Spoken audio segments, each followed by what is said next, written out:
Have you ever had a disagreement with someone where you both swore that you were right, but your versions of reality did not match? Why does this happen? Well, it all comes down to how we perceive the world. And trust me, this one shift in perspective can change everything. Hi, I'm Amira, an EDIS accredited practitioner and NLP coach, and welcome to my channel where we dive deep into personal growth, mindset shifts, and emotional well-being. If you're someone who wants to break free from limiting beliefs and create a more fulfilling life, you're in the right place. Before we get started, make sure you like this video, subscribe to my channel, and hit the notification bell so you always catch an episode. And if you find this video helpful, share it with a friend who might benefit from it too. We all experience reality differently, but have you ever wondered why? Today, we're exploring the map is not the territory. This is a powerful concept that explains why we all see the world through our unique lenses.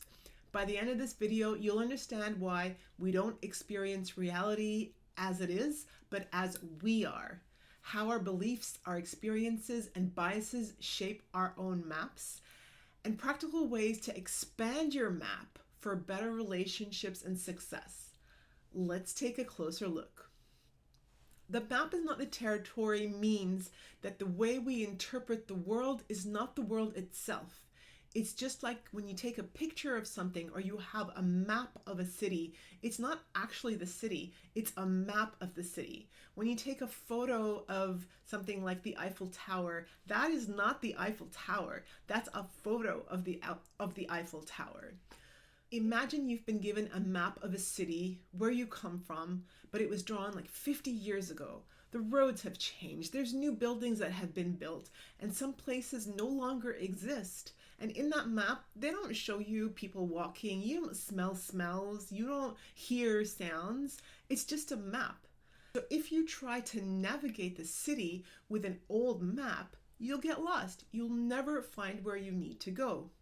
Similarly, our beliefs, our experiences, and our emotions shape our mental map of the world. But that doesn't mean it's a true reflection of reality. As a famous person once said, we don't see things as they are, we see them as we are. To give you a further example so that you can understand this even more, I want to share with you a famous story that tells of 6 blind men who were each asked to touch a different part of an elephant and then explain or tell us what it is that they were feeling. So one of the guys felt for the trunk and said, "Oh, it's long and skinny. I must be touching a snake. Hey guys, this is a snake." Another person was asked to feel the tusk. So he feels it, it's hard and gets to the tip and it's quite sharp. And he goes, "Guys, this is a spear that we're touching." So each guy believed that they knew the truth from their own experiences of what they were touching, but they only had a part of the experience of what the actual whole thing was, which was the elephant. And neither one of them was true about what the object that they were touching really was in reality. So just like them, we assume our map is a full picture, but really it's only a fraction of reality. I'll give you another example to help you understand this.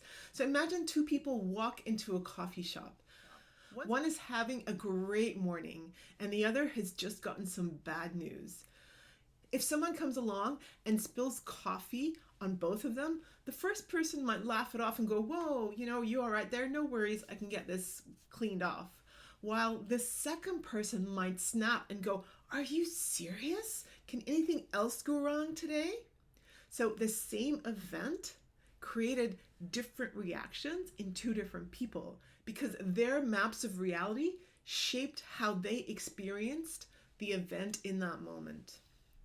So I want you to understand that your reality isn't the actual reality. It's just been filtered through your unique experiences. Now I want to go deeper here and I want to explain exactly what this means. So here we are, we're people, we're souls in our body, inside us. How do we communicate with the outside world? Well, the only way we can understand the world is through our five senses. We either hear something, we either see something, we either smell something, we either taste something, or we either touch something. That is the only way we're going to get information from the outside world. But here's the problem. The world has so much information. At any given moment, there's millions of bits of information coming at us. And if we try to process everything, our brains would just overload. So what do? We have to filter reality. So according to the NLP model of communication, our brains process information by deleting, distorting, and generalizing information based on our unique filters. I'll come to filters in just a moment because I do want to spend some time defining what I mean when I say deleting, distorting, and generalization so that you can really understand when you're doing it and when others around you are doing it. Because the reality is that we all do it. It's part of our humanity. And when we understand humanity, we can have compassion for ourselves and others. So let's look at deleting. What is deleting? Deleting is ignoring some information to avoid overwhelm. And I want to give you an example here. Say you're meeting up with a friend in a coffee shop. It is so busy. There's so much going on. There's people talking, it's echoing. There's people shouting orders outside. There's beeping and cars and sirens. It's overwhelming to the senses. So what do we have to do? You might have to tune out these guys talking, the traffic out the back, the person calling out the orders. You're going to have to tune them out, delete what they're saying so you can focus on what your friend is saying to you. Distorting means changing information to fit our beliefs. So an example of this is if you believe nobody likes me, and then someone walks by and they don't smile at you or they don't hold the door open for you, you might distort that as proof that they dislike you, even though they had just gotten a bad message on their phone, even though they got through the door and were running to catch an elevator that might just be closing. So we distort information based on what our belief is or what we think. Generalizing, this is creating broad patterns from just like one experience or something you've heard. So for example, if you've had a bad relationship, you might generalize and think all relationships are doomed. If some guy was rude to you, you might then generalize and say all guys are rude. So as a result of distorting, deleting, and generalizing, we don't respond to reality. We respond to our interpretation of reality. So as I mentioned earlier, we delete, distort, and generalize information based on our unique filters. These filters are in our mind and they're shaped by our past experience, our culture and upbringing, our values and our beliefs, and our emotional state. These filters alter our beliefs and determine how we perceive external events. This is known as our internal representation, which includes our internal pictures, our sounds, our internal voice in our head, our feelings, our tastes, our smells. So to better understand what internal representation means, I'm going to ask you a question. What do you think of pineapple on pizza? Perhaps you love it, perhaps you hate it. How do you represent it to yourself? Do you see it in your mind? Is there a picture that forms? Do you maybe get an experience, a taste in your mouth as I ask you, what do you think of pizza and pineapple?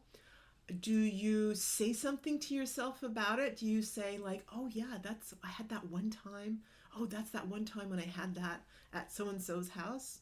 Or maybe you could actually smell it for a second because you've had that experience before. As soon as you think about it, you can smell it, you can taste it, you can actually see a vision of it or yourself eating it. However you recreated that, you created an internal representation of pineapple on pizza. Even if you've never seen it or you've never smelled it or you've ever tasted it, when I ask you, what do you think of such and such and such and such, if you've never had an experience, you will just kind of make it up. You'll have a thought, you'll see it, you'll imagine something. And this is what I mean by internal representation. It's how you are putting the picture in your head.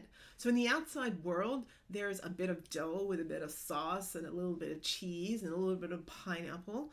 But in your internal world, you're going to see whatever you put together. So once we filter information, the brain follows this chain reaction. You filter it and you create a meaning based on the picture that you've just made in your head or the thought you've had in your head. This meaning then creates an emotional state. What happens here is that your interpretation allows you to have a feeling. The neurotransmitters fire off in your mind, and you then have an emotion which creates a feeling in your body. This creates a state.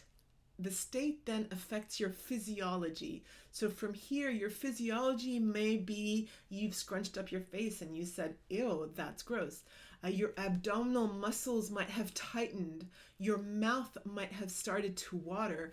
You might have held your breath and then felt that in your chest, or you felt a lump form on your throat. It depends, the way our physiology reacts depends on how strong that reaction is in our body, how strong the belief is, what you make the meaning to be, and it will create that response in our body. Physiology then affects behavior. This is the way our bodies feel then directly impact our behavior, including what we say, what we do, what we tell ourselves to do in the future. The way we feel physically and emotionally determines how you act. And it is an absolute fact that what affects our minds affects our body and vice versa. So what affects our body then creates meaning in our mind, which then creates that emotional state. We have a feeling, which then creates this feeling in our body, our physiology, which then once again impacts our behavior. So I want to bring it all together, and let's take a step back and look at our examples, this time through the lens of deleting, distorting, and generalizing. And this will help you see how much our internal filters shape our experience of reality. So remember the example of the blind man and the elephant. Each blind man deleted all the information except for the one part of the elephant that they touched. The one that touched the trunk distorted the information to match something similar that they had had experience with before. So something thin and skinny and long, he interpreted that to be a snake. The other one, which touched the tusk, it's hard and it has a point. He generalized everything that's hard and has a point must be a spear, because that was his previous experiences. And so he concluded that what he was touching was a spear. Now, none of them were wrong per se, but none of them saw the full picture either. And this is exactly what we do with our daily lives. We take in pieces of information, we filter it through our personal experiences, and then what we assume is that it's the complete truth. So the next time you strongly believe something, I want you to ask yourself, am I seeing the full picture? What information might I be missing? Let's go back to the example of the coffee spill. So the first person who laughed off the incident likely deleted any negative interpretation and focused on past experiences where accident happened and it's no big deal. Whereas the second person who snapped distorted the event based on their emotional state. Remember, they had just gotten some bad news, so they were in a negative or emotional, highly charged state. And then they saw what just happened now, which is the spill, as further proof that their day is awful. So the same event, and they had completely different experiences. So the key takeaway here is that our emotional state at any given moment heavily influences how we filter reality. If you're having a bad day, you might see reality as bad. If you're having a good day, you might see things happening around you in a different way. If you find yourself reacting negatively to small events in your life, it may be time to examine what filters are shaping your responses. Okay, so let's return to the pineapple on pizza question. Your response to that question was not about the pizza itself. It was about your internal representation of it. You may have deleted certain aspects, ignoring that it's just another topping on a pizza. You might have distorted the experience, assuming that it must be disgusting because the sound of that is gross, or perhaps, a pineapple is drippy and it'll have liquid and the liquid will make my pizza soggy.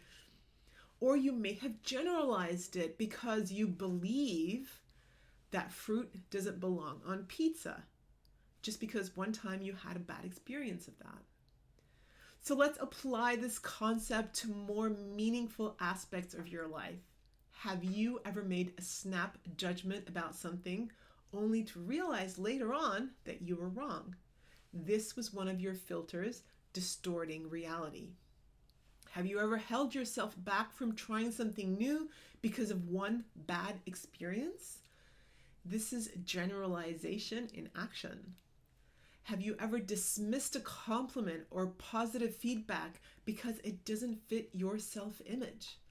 You likely deleted that information, only seeing criticism. So now that you know how your internal filters shape your perception of reality, how can you expand your map and see a fuller picture? We start by increasing our awareness. Start noticing when you're deleting, when you're distorting, when you're generalizing information. Ask yourself, what am I not seeing? When you use words like always and never, you know that you're generalizing. You can challenge your beliefs. When you feel strongly about something, ask, is this my interpretation? Could I see this from someone else's point of view? Can I see this differently? Expose yourself to different perspectives. Read books, have conversations with people who think differently, and be open to new ideas. The more information you take in, the richer your map of reality becomes, meaning that you don't see things from one small point of view. It's not a closed mindset, it's an open mindset. You see things from many points of view. Another way that you can expand your map and see a fuller picture is to regulate your emotional state. Since your emotional state heavily influences your filters, practice mindfulness, journaling, deep breathing to stay grounded before reacting to events. And stay curious. Instead of assuming you know the full picture, approach situations with curiosity. Ask, what else could be true here? I'm curious. Can you tell me how you think like this?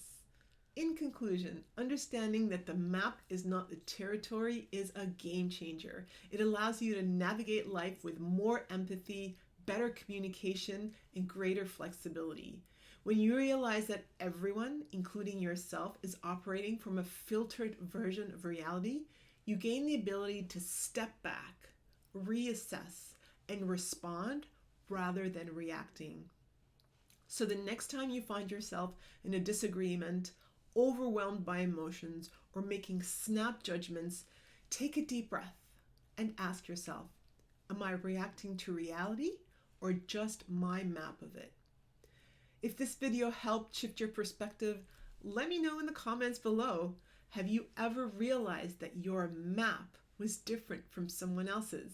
If you found this helpful, be sure to subscribe and turn on notifications so you always catch my episodes.